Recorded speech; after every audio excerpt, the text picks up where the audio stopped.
So I think I said this in another video, but people have been wanting to see some of my wrestling matches, so I will post those as soon as I get them from my wrestling coach. So hopefully that doesn't take till 2038.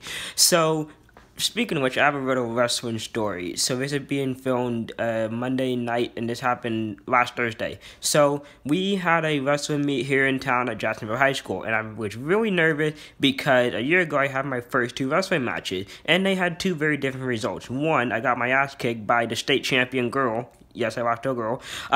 Curse you, Brooklyn Murphy.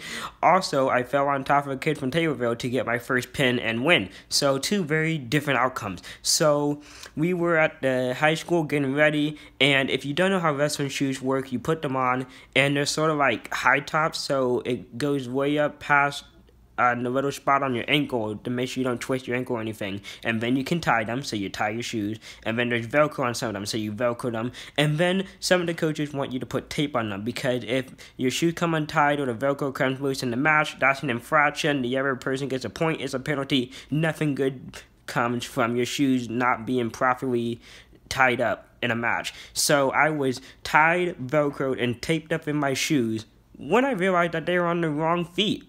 This took me about 20 minutes after being in them. I'm like, something feels a little weird. I wasn't in a match yet, but I'm like, oh, well, I can't get out of it because there's literal tape holding me in these shoes. So I had to sit there for 2 hours with taped up feet, and I couldn't switch my shoe. I didn't have a match that night because I'm like, okay, I'm about to beat some kid with shoes on the wrong feet. You think at 20 years old I would know which shoe goes on which foot, but no, apparently a 5-year-old can do that, and I can't, so